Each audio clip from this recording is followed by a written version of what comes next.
Okay, today we're going to be talking about um, kind of jazz lead sheets and how you can approach them, what techniques you can use to interpret them, and yeah, we'll just kind of go from there. So what I have up on the screen right now is we've got, first of all, virtual MIDI keyboard, so you can see exactly what notes I'm playing. And then we've got these four-note rootless voicings that go through all of the chords that we're going to find in Take the A Train. Um, so I've got a link down below to the version of the lead sheet that I'm using. The thing you'll find with lead sheets is there's tons and tons of different versions of the same song, all with slight changes. So you'll just kind of have to settle on one, go from there. You might take chords or alterations from another lead sheet and just kind of adapt that into your future playing. But for now, we're just going to use this one and go from there. So the first thing you might notice is that the chords that we have listed on our lead sheet and the chords that I've listed on my Rootless Voicings page are a little bit different. In Take the A Train, the lead sheet, the first chord just says C. So that really doesn't tell us much about the chord. We can interpret that as a C major chord. So at the very basic building block, we're thinking, okay, a C major triad. But when jazz people start messing around with lead sheets, as long as you're fulfilling the function of a chord, um, you can start adding on top of it. So you can add alterations, you can add upper extensions, and you can kind of change it and manipulate it to create a harmony sound that you are interested in, that you like. So everybody will kind of develop their own style of voicings over time. So we've got this triad, and then the first thing a jazzer would do is add on this major seven. We can keep going with that. We can add the ninth. We can add the sharp 11. We can add the 13. And if we try and add any more, we're just going up by thirds. We run out of notes because we're back to the root. But for now, the takeaway from this is that as long as you're defining the function of the chord, so in this case, some kind of a C major chord, you're going to be fulfilling your job as the harmony instrument. So we're talking specifically about solo piano, but this also applies to a group setting where you would be in charge of playing the chords. So let's just go through these chords. So we've got C major 9. I'm going to play it with a bass note underneath so you can hear it in context. And some of you might immediately say, oh, these notes, that's a root position E minor 7. And yeah, you're right. But what you'll notice the further you go with music is that one group of notes or one group of something might be used in a different context as something else. So in this case, we're going to call it a C major 9. And here's how we come to that conclusion. With the C bass note, let's look at all of the other notes in context. So we could say this is the third, this is the fifth, this is the seventh, this is the ninth. So overall, we get a nice sound. The mistake that many beginner jazz players make is they figure out what the chords are, but they're playing all root position chords. Root position just means the absolute, you build up from the root in thirds. So you get sounds like this.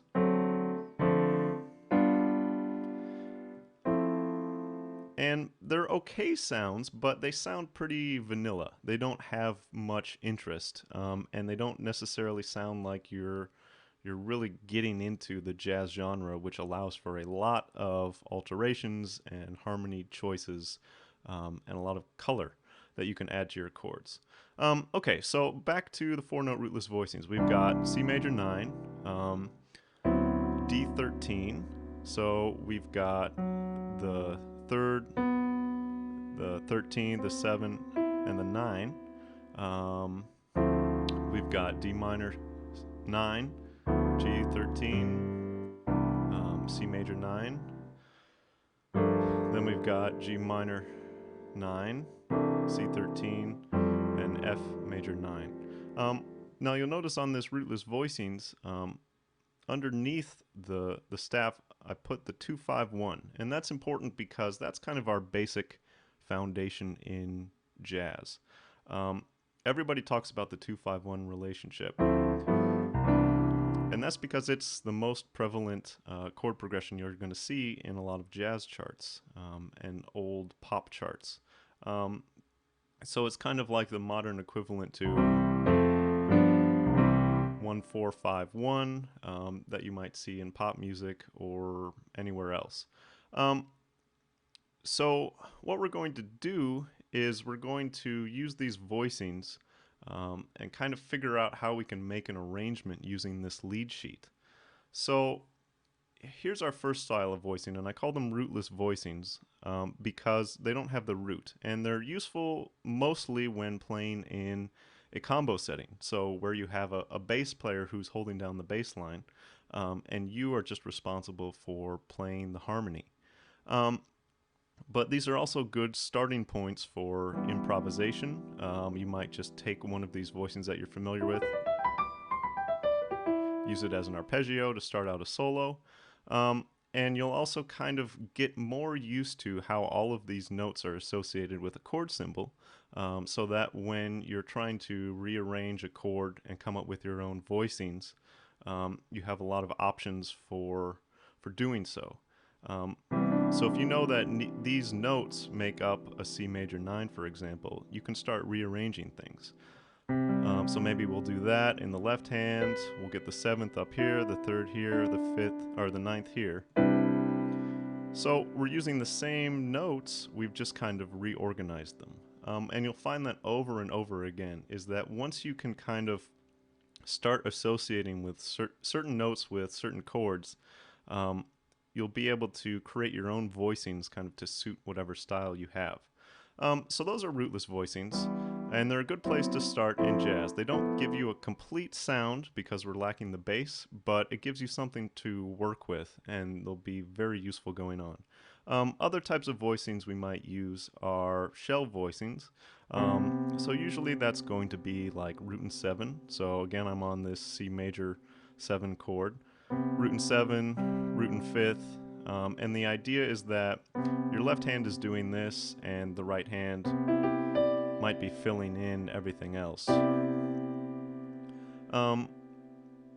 The other thing you can do is kind of use that same concept and stack everything between a bass note and the melody note. So for example, our first note in Take the A Train is this G, and we've got this C major chord, so we've got our bass note, and now we can fill in everything in between. So here we've got the 5th, the 7th, the 3rd, and that gives us a nice sound that might carry over until we get to the next chord.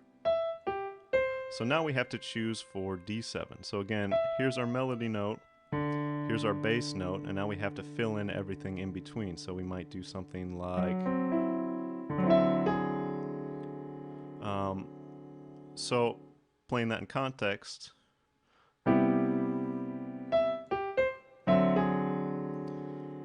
it starts to sound like you're filling in more of the chord when you do that.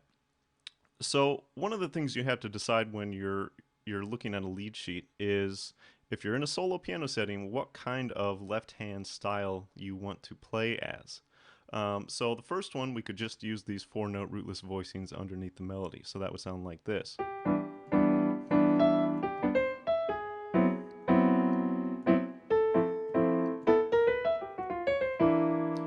Something like that. And again, it's great for practicing, and if you were playing with a bass player, everything would sound pretty complete, and you'd have a nice full picture of the harmonies. Next style you might use is the walking bass style. So that's where your right hand's going to be playing the melody, and your left hand is going to be just playing a bass line. So something like this.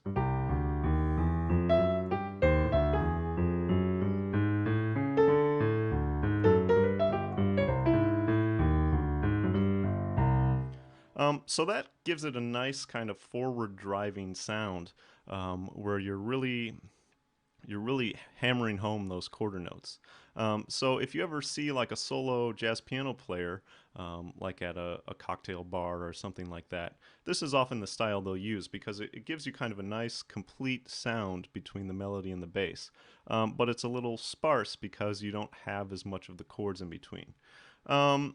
Next style you might try, you might do like old school stride playing. And this has its place, but it's not necessarily going to be used as much. So that would be something like.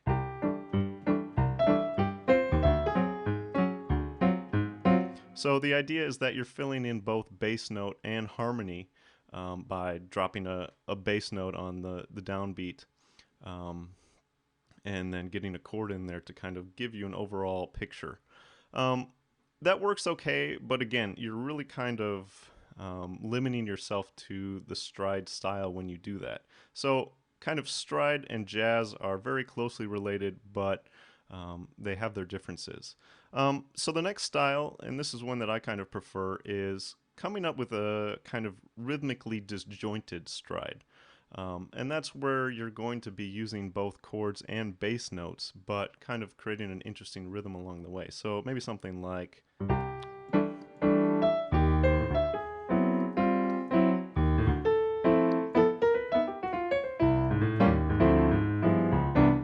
So there I did a couple of things. The first thing, I'm dropping bass notes on downbeats. I'm, let's see, sidestepping the chord. So that just means kind of taking a chord, moving it up and down to give it some interest. What else did I do in there? When I got towards the end of the phrase, I just kind of said, okay, I don't have any melody notes for a while, so I'm going to pretend like I'm the bass player and the chord instrument. So I did something like this. So because I'm not having to play the melody because it's a long held out note, I can start dropping in more harmony chords with the bass notes that I'm already doing. So those are kind of an overview of all the styles that you might use when you're approaching a lead sheet. And it's kind of up to you in terms of what your ability level is, what you're capable of doing, and what you want to do. So the next thing when approaching a lead sheet is you kind of want to figure out what you can improvise with. So there's a lot of talk in jazz about the relationship between chords and scales, and that gets into pretty heavy theory pretty quick. But for this song in particular, it's nice because it kind of hovers around two main key centers. So our first 8 bars were primarily in the key of C, and there's a lot of things that reinforce that. We've got the 2-5-1 taking us back to C. We start directly in it. And what all this means is you can use just a basic C major scale over a lot of this, and it's going to sound okay.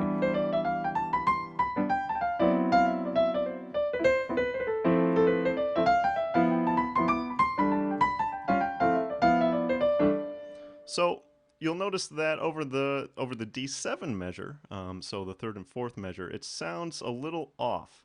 But we can still kind of convince ourselves and convince our listeners that the C major scale is applicable to that situation. So that's kind of the overview of how you can treat this song. We've got this big section that's in A. Then one of the characteristics of this song, and a lot of standards, is they'll go somewhere else for the bridge. So this is AABA song form. So we've got 8 bars of A, 8 bars of A, 8 bars of B, and 8 bars of A. So a lot of standards, when they get to the bridge, they just go up a fourth. And this is exactly what this song does. So starting from the second ending, we're going to the key of F. So when we get to the key of F, we can kind of shift our thinking, and instead of thinking in C major, now we're thinking in F major.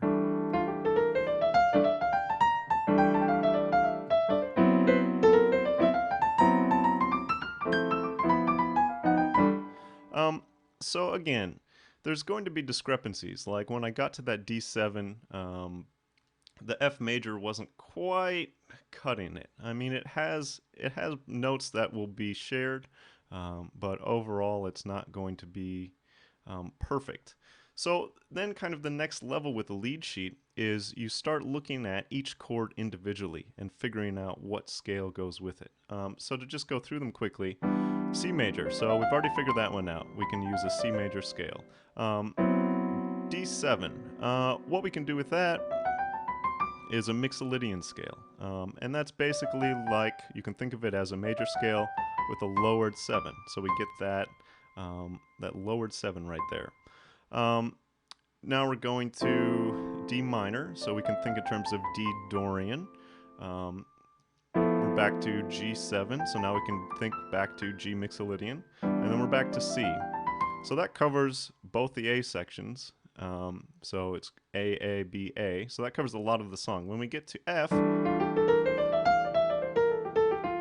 we can think in F major for a while, but then again, when we get to that D7, we can go back to thinking in terms of the Mixolydian scale.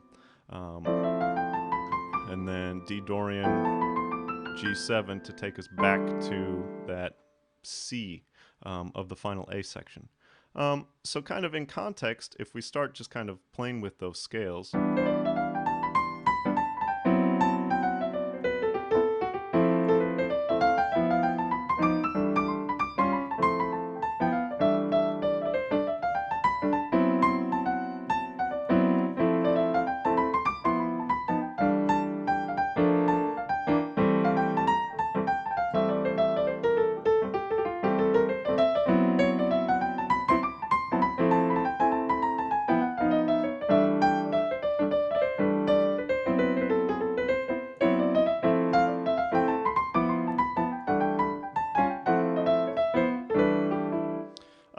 so yeah, it's hard for me to kind of stick with those basic scales because I have all these things that are kind of coming out of my fingers, and that's what's going to happen the more you really dig into jazz and kind of figure out how the relationship between the chords and scales work. But just to summarize, for major chords, you're going to be using primarily major scales. So same stuff you've been practicing since you started the piano, major scales. For dominant chords, so that's like D7 or G7, you're going to be using Mixolydian scale. For minor chords, like the D minor 7, you're going to be using Dorian. And these come from church modes, and that's a whole nother discussion for another time. So look up church modes if you're interested in where that stuff is coming from. One more thing I wanted to talk about is you might hear me adding some extra chords that aren't necessarily on the chart, and that's coming from the need for kind of resetting and getting back to a strong beat. So, for example, let's look at measure, let's see, 1, 2, 3, 4, 5, 6, 7.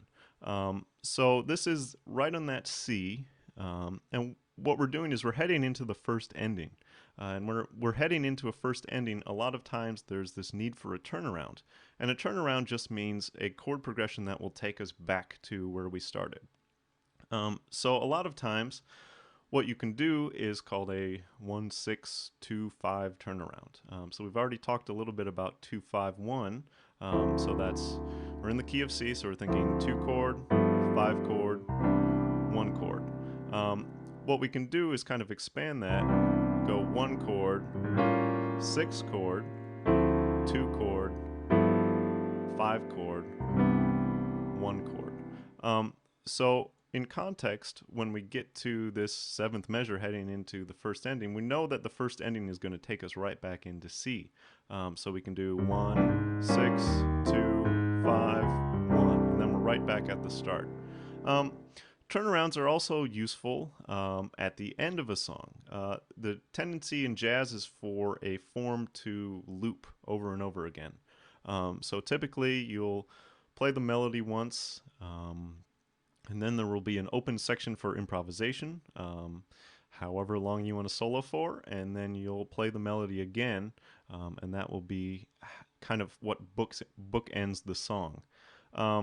So at the end of the form, that last C chord, we can also do 1, 6, 2, 5, 1. Now, just to clarify, if any of this is confusing, we're thinking mainly in the key of C. So where I'm getting these numbers is we're thinking back to the C major scale. So we've got 1, 6, which is an A chord, 2, which is a D minor chord, 5, which is a G7 chord, and that's taking us back to 1, which is our C major chord. So yeah, I mean, that's kind of an overview of what you can do with lead sheets, and it's it's kind of a long journey to figure out what you can do with lead sheets. And it basically comes from learn your voicings, learn your chords, learn your scales, and then start kind of figuring out how everything goes together. Um, I mean, a few final notes. It's just jazz is a big kind of scary world, and you just need to keep picking away at it, where you figure out little bits of information, and eventually it all turns into an overview of the whole genre. Um, so experiment with this lead sheet. Feel free to ask me questions, if you have any questions, and yeah, just keep practicing.